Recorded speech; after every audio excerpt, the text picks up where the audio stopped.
Hello friends, मेरे YouTube channel English वे में आप सभी का फिर से स्वागत है। तो चलिए शुरू करते हैं आज की स्टोरी, जिसका टाइटल है द क्लेवर जैकल। क्लेवर का मतलब हो गया चतुर या चालाक, जैकल यानी कि सियार, इसका मतलब हो गया चतुर सियार, और क्लेवर एक एडजेक्टिव हो गया जो जैकल को डिस्क्राइब कर रहा है, जैकल के बारे में एक्स्ट्रा इन्फॉर्मेशन दे रहा है कि कैसा जैकल, तो क्लेवर जैकल, चतुर सियार। तो चलिए स्टोरी शुरू करते हैं। In a forest lived a jackal, इसका मतलब हो गया इन अ फॉरेस्ट, इसका मतलब हो गया कि इन अ फॉरेस्ट एक जंगल में, लिव्ड रहता था, अ जैकल यानी कि एक सियार रहता था, एक जंगल में एक सियार रहता था। वन डे यानी एक दिन, ही स्पॉटेड यानी कि उसने देखा, तो ही प्रोनाउन यूज किया गया है जैकल के लिए। तो एक जंगल में एक सियार रहता था, ही स्पॉटेड यानी उसने देखा अ डेड एलिफेंट। तो क्या देखा? तो डेड एलिफेंट देखा। तो डेड का मतलब मरा हुआ हो गया, एलिफेंट यानी कि हाथी, उसने एक मरा हुआ हाथी देखा। और डेड यहाँ पे पास्ट पार्टिसिपल हो गया, जो काम कर रहा है एडजेक्टिव का, एलिफेंट यानी हाथी को डिस्क्राइब कर रहा है, यानी कि हाथी के बारे में एक्स्ट्रा इन्फॉर्मेशन दे रहा है कि कैसा हाथी, तो डेड हाथी यानी कि मरा हुआ हाथी। तो ये एडजेक्टिव हो गया। तो इस तरह से हम एडजेक्टिव की पहचान करते हैं। तो एडजेक्टिव किसे कहते हैं? जो नाउन या प्रोनाउन को डिस्क्राइब करे, उसके बारे में एक्स्ट्रा इन्फॉर्मेशन दे, उसे हम एडजेक्टिव बोलते हैं। तो इस स्टोरी को लास्ट तक ज़रूर देखें, क्योंकि इसमें आपको बहुत कुछ सीखने को मिल सकता है, कुछ नए वर्ड्स मिल सकते हैं, adjective, adverb, present participle, gerund, ये सब आपको देखने को मिल सकता है। तो लास्ट तक ज़रूर देखें।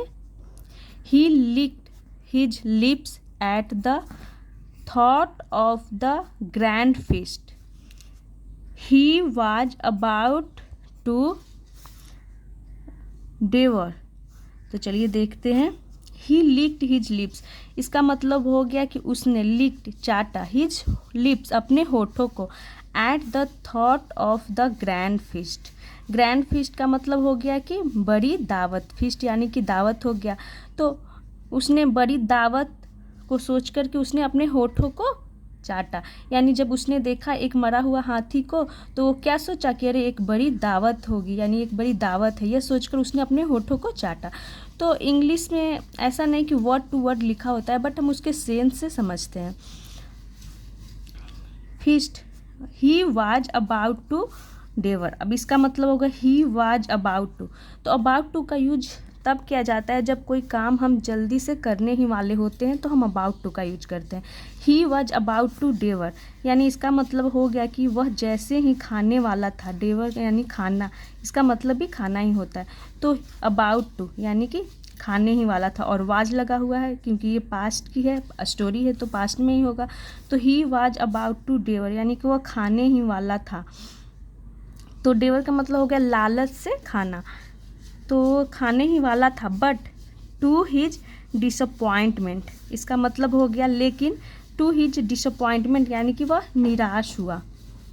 Even after trying hard to dig his paw into the thick skin of the elephant, इसका मतलब हो गया even after trying hard. Trying hard का मतलब हो गया कड़ी मेहनत, यानी कि कड़ी मेहनत के बाद, इवन आफ्टर के बाद, टू डिग, तो डिग का मतलब होता है वैसे, डिग का मतलब तो खोदना होता है, बट यहाँ पे डिग का सेंस आ रहा है कि गराना या फिर घोंपना जिसे बोलते हैं।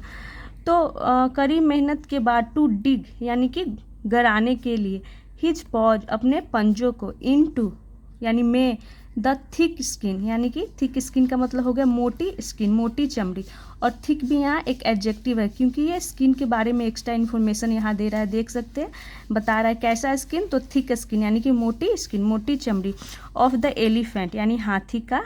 तो हाथी की स्किन क्या होती है? बहुत ही मोटी होती है। तो उसने क्या किया? बहुत ही ट्राइंग हार्ड यानी बहुत कोशिश किया, किसके लिए? तो उसमें गराने के लिए।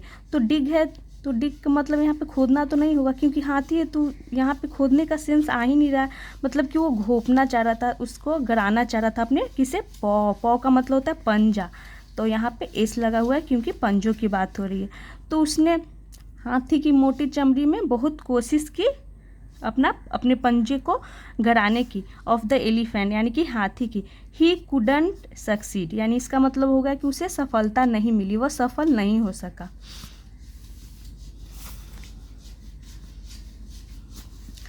The jackal then thought of roping in someone to do the job for him. यहाँ तक हो गया। द जैकल यानी कि सियार, देन यानी तब, thought of roping in someone to do the job for him, इसका मतलब हो गया कि तब सियार ने थॉट ऑफ रोपिंग इन, तो इसका मतलब हो गया, रोपिंग इन का मतलब हो गया कि जब यानी किसी को अपने काम में लेना, किसी को अपने मदद के लिए अपने काम में लेना। तो thought of roping in someone, यहाँ पे लिखा हुआ भी है किसी को, टू डू यानी काम के लिए, करने के लिए, द जॉब यानी काम, फॉर हिम यानी उसके लिए। तो इसका मतलब हो गया कि अपने काम में किसी को लेना, मदद के लिए। जस्ट देन ही सॉ, तभी, ही सॉ यानी उसने देखा, सी की सेकेंड फॉर्म सॉ हो गई। अ लेपर्ड, तो क्या देखा उसने, एक लेपर्ड को देखा यानी एक तेंदुआ को देखा। लेपर्ड मतलब हो गया तेंदुआ, और इसे लियोपार्ड नहीं पढ़ते, इसे पढ़ते लेपर्ड। अप्रोचिंग, तो उसने क्या देखा, ही सॉ अ लेपर्ड, उसने देखा एक तेंदुए को, अप्रोचिंग यानी कि पहुँचते हुए, आते हुए, और ये भी हमारा प्रेजेंट पार्टिसिपल हो गया। ही कॉल्ड हिम आउट, इसका मतलब हो गया कि ही कॉल्ड, उसने बुलाया, हिम उसे, किसे, तो लेपर्ड को, आउट। आउट का यूज यहाँ पे इसीलिए किया गया है, कॉल्ड आउट का मतलब हो गया कि उसने जोर से बुलाया उसे। ओ फ्रेंड, ओ दोस्त, दिस डेड एलिफेंट यानी कि यह मरा हुआ हाथी, was hunted by a mighty lion, इसका मतलब होगा कि ओ दोस्त, दिस डेड एलिफेंट यानी कि यह मरा हुआ हाथी, वाज हंटेड यानी कि शिकार किया गया है, बाय अ माइटी लायन, इसका ये मतलब हो गया कि यह जो मरा हुआ हाथी है वह एक माइटी लायन यानी कि एक शक्तिशाली शेर के द्वारा शिकार किया गया है। हंटेड यानी कि किया गया है, क्या किया गया है, शिकार किया गया एक माइटी लायन के द्वारा, इसका ये मतलब हुआ। 2 he was asked me to keep a watch, अब यहाँ से हो गया 2 यानी कि हालांकि, ही हैज आस्क्ड उन्होंने कहा है, मी यानी कि मुझसे, टू कीप यानी रखना, अ वॉच यानी कि देखना, यानी देखने के लिए, देखते रहने के लिए कहा है। यानी कि वो क्या बोला जैकल कि ये शिकार किया गया है एक लायन के द्वारा, और उन्होंने क्या कहा है मुझे, टू कीप यानी रखने के लिए, अ वॉच यानी कि देखभाल करने के लिए, देखने के लिए।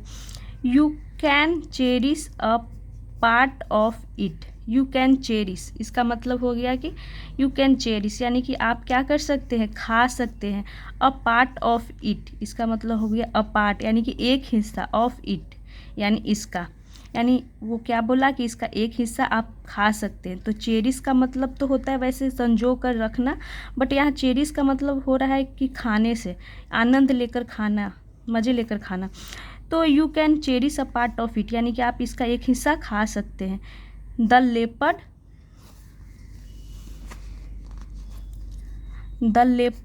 ट्रेम्बल्ड यानी कि जो तेंदुआ था, ट्रेम्बल्ड यानी कि वह काँप उठा, ट्रेम्बल्ड यानी कि काँपना होता है, तो वह काँप उठा।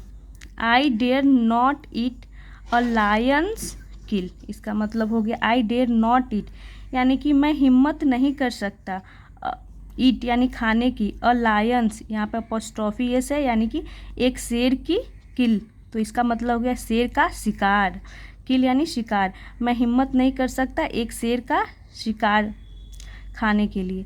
सेइंग सो ऐसा कह करके, the leopard dated away, saying so यानी ऐसा कर करके, और सेइंग भी एक प्रेजेंट पार्टिसिपल हो गया।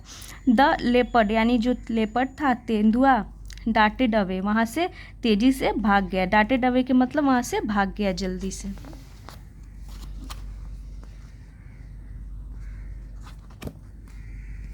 सो the jackal's problem persisted, he then saw a tiger. तो इसका मतलब इसीलिए नहीं आ रहा है, इसका सेंस यहाँ पे आ रहा है कि इस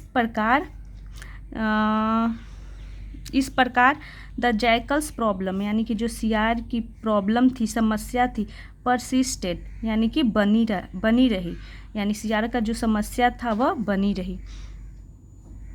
ही then saw a tiger, he then यानी कि वह तब, सॉ यानी देखा, अ टाइगर यानी कि एक बाघ को, ही क्विकली यानी कि वह, क्विकली यानी कि जल्दी से, board in respect and fabricated यानी कि ही क्विकली यानी कि उसने तुरंत, जल्दी से, और ये हमारा एक एडवर्ब हो गया।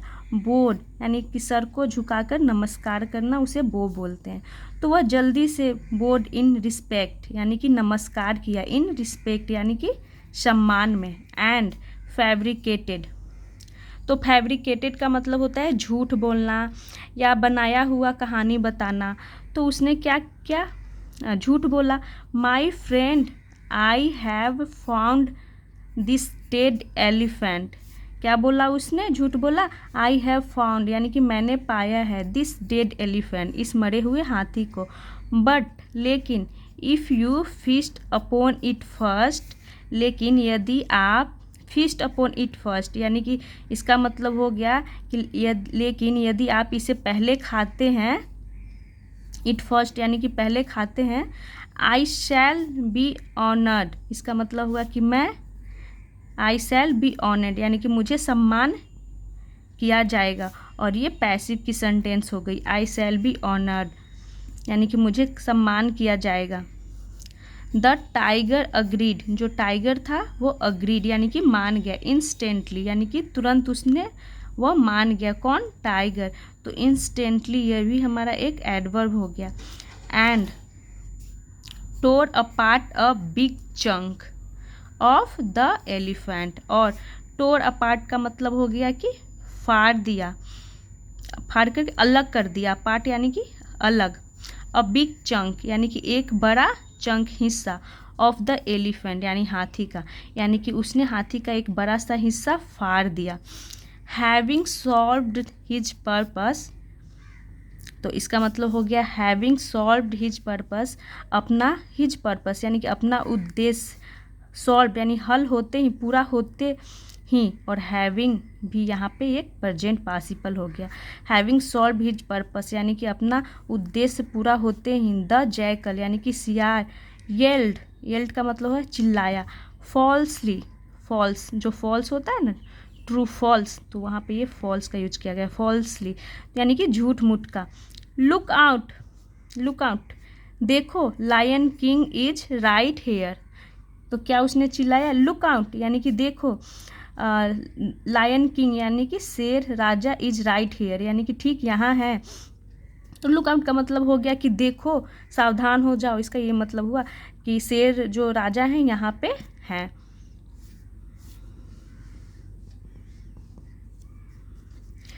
हेयरिंग दैट, इसका मतलब हो गया कि सुन करके, वह सुन करके, the tiger didn't even wait to taste the elephant यानी कि पहले यहाँ तक देख लेती हूँ, एंड और रैन ऑन हिज हिल्स, तो यहाँ से देखते हैं हेयरिंग दैट यानी कि वह सुन करके, द टाइगर यानी कि बाघ, डिडंट इवन यानी कि डिड नॉट इवन वेट यानी कि यहाँ डिडंट इवन वेट यानी कि वह नहीं रुका, इवन यानी कि यहाँ तक, टू टेस्ट यानी कि टेस्ट करने के लिए, चखने के लिए, यानी जो वो सुना कि शेर यहाँ पे है, तो टाइगर ने यहाँ तक कि उसने इंतज़ार भी नहीं किया, टू टेस्ट यानी कि टेस्ट करने के लिए, यानी कि चखने के लिए, द एलिफेंट यानी उस एलिफेंट को फाड़ा, बट वो चखने के लिए इंतज़ार भी नहीं किया। जब उसने सुना कि शेर है, शेर आ रहा है, तो उसने क्या किया, चखा भी नहीं। And ran on his hills, तो इसका मतलब हो गया कि, और रैन यानी कि भागा, दौड़ा, ऑन हिज हिल्स इसका मतलब हो गया कि उसके पीछे, यानी उसके पीछे वो भाग गया तेजी से। द क्लेवर जैकल यानी कि जो चतुर जैकल था, फाइनली आखिरकार, एट यानी खाया, ईट की सेकेंड फॉर्म एट हो गई। अ फुल मील, तो क्या खाया, तो एक फुल मील यानी कि पूरा भोजन। तो उसने भगा दिया, टाइगर को भी भगा दिया और सियार ने खाया पेट भर के। फुल मील यानी कि पेट भर के ही खाया। तो ये थी स्टोरी, छोटी स्टोरी थी बट इसमें हमने सीखा, एक इडियम भी सीखा और एडजेक्टिव, एडवर्ब, प्रेजेंट पार्टिसिपल। तो ये थी आज की स्टोरी। आई होप आप लोगों को अच्छा लगा हो। अगर ये स्टोरी अच्छी लगी हो तो प्लीज़ इसे लाइक करें और ऐसे ही और वीडियोज़ देखने के लिए मेरे चैनल को सब्सक्राइब करें। मैं ऐसे ही वीडियोज़ डेली लाती हूँ। तो थैंक्स फॉर वॉचिंग, मिलते हैं नेक्स्ट वीडियो में।